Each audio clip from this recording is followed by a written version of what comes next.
y vamos a hablar de las fuerzas intermoleculares. Para eso debemos recordar que la materia está formada por partículas, ¿de acuerdo? Y esas partículas se están moviendo en todo momento, bien sea en el estado sólido, en el estado líquido o en el estado gaseoso. Ese movimiento va a depender de la energía que tengan las partículas. Por ejemplo, en el estado gaseoso van a tener una mayor energía, su distancia intermolecular, es decir, entre molécula y molécula, va a ser cada vez más grande y la fuerza que las une va a ser más pequeña. Existen dos fuerzas de atracción que las mantiene juntas y una fuerza de repulsión que hace que se separen. Las fuerzas intermoleculares entonces determinan las propiedades físicas de las sustancias, como por ejemplo el punto de ebullición, el punto de fusión, la densidad y pues los estados de agregación como sólido, líquido y gaseoso. Las primeras son las fuerzas repulsivas, las fuerzas ion-ion del mismo signo, son fuerzas electrostáticas. Como vemos acá, entonces a signos iguales se repelen, positivo con positivo se repele, negativo con negativo se repele. Están las fuerzas intermoleculares atractivas de signo opuesto. Las podemos, por ejemplo, encontrar en el enlace iónico, donde tenemos dos iones formados, un ion positivo y un ion negativo. Entonces están unidos, están juntos porque tienen signos opuestos. Las fuerzas ion-dipolo entonces ocurren entre un ion con carga positiva o carga negativa y una molécula polar, es decir, un dipolo. Dipolo porque tiene dos polos, un polo negativo y un polo positivo. Veamos un ejemplo. Disolución cloruro de sodio.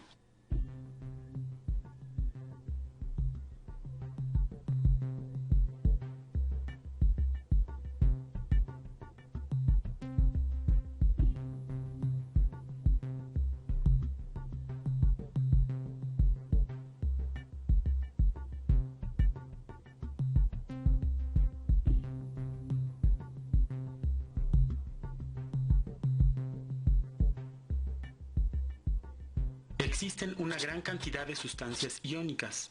Una de ellas es la sal de mesa, cloruro de sodio, que tiene estructura cristalina.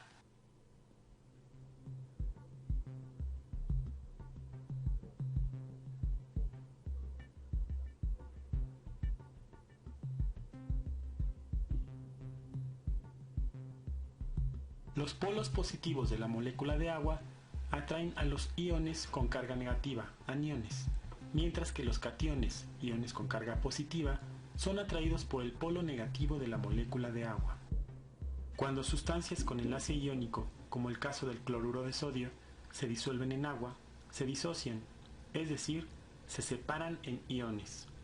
Los iones, rodeados de moléculas de agua, se vuelven móviles y la sustancia conduce la electricidad. Encontramos las fuerzas atractivas de dipolo-dipolo, es decir, que ocurren entre dos polos, es decir, una molécula que tiene un polo positivo y un polo negativo, y otra molécula que tiene un polo positivo y un polo negativo. Así como vemos en la imagen, la parte positiva va a atraer la parte negativa. Como cuando tenemos dos imanes y los ponemos en los polos opuestos que se van a pegar. Aquí tenemos un ejemplo. Esta es la disolución del azúcar en agua. El azúcar es una molécula polar, es decir, que tiene un polo positivo y un polo negativo. Lo mismo el agua, también es una molécula polar. Entonces, las partes positivas del azúcar van a buscar las partes negativas del agua para poder estar como juntas, para poder atraerse. Pero a su vez, si llegan a haber partes negativas juntas, también va a haber una fuerza de repulsión. Esto es lo que va a hacer que las moléculas de agua puedan rodear el azúcar y finalmente el azúcar pueda disolverse en el agua. Luego tenemos las fuerzas dipolo inducido, que son las que ocurren cuando tenemos una molécula apolar o aparentemente sin carga con una molécula polar. Al momento en que la molécula polar, la que tiene dos polos, se acerca a una que aparentemente no está cargada, va a hacer que adquiera una carga, como lo vemos aquí en la imagen. A este lado tenemos la molécula que sería neutra, entre comillas, la molécula apolar, ¿cierto? Y en el momento que la molécula polar del agua se acerca, va a empezar a generar un polo en la molécula que antes no lo tenía. En este caso tenemos, por ejemplo, el agua y la molécula de O2. Tenemos las fuerzas intermoleculares atractivas de dispersión, que son las que ocurren entre moléculas que no son polares. Por ejemplo, los gases nobles. Entonces, aquí tenemos el ejemplo del helio. Tenemos los dos electrones que están girando muy rápido, pero llega un momento en que en este que estamos viendo aquí, los electrones quedan hacia un lado y en ese momento se genera un polo negativo que dura muy poquitico, como vemos aquí en la animación. Entonces, en el momento que los electrones se van para un lado, ¿cierto?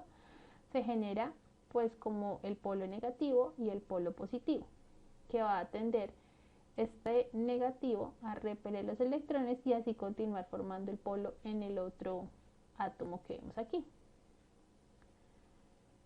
Y finalmente tenemos las fuerzas intermoleculares de puentes de hidrógeno, que son las que le dan al agua sus propiedades magníficas, como que cuando se congela el hielo flote, ¿cierto? Las propiedades que tienen, por ejemplo, para permitir que los mosquitos caminen sobre ella, que son las que se dan entre el hidrógeno y un elemento muy electronegativo, como puede ser el oxígeno, del ejemplo, pero también ocurre en los átomos de flúor y de nitrógeno. Como vemos aquí, entonces, hay un enlace muy fuerte entre el oxígeno y el hidrógeno, pero este oxígeno también va a tender a atraer a este hidrógeno de acá, aunque sea con una fuerza más pequeñita que la del enlace. Aquí vemos el ejemplo de cómo se están moviendo las moléculas de agua todo el tiempo y se están formando los enlaces de puente de hidrógeno, como lo vemos aquí. El oxígeno con el hidrógeno. Todo el tiempo son enlaces que se forman y se deforman rápidamente, los puentes de hidrógeno. Y eso es todo.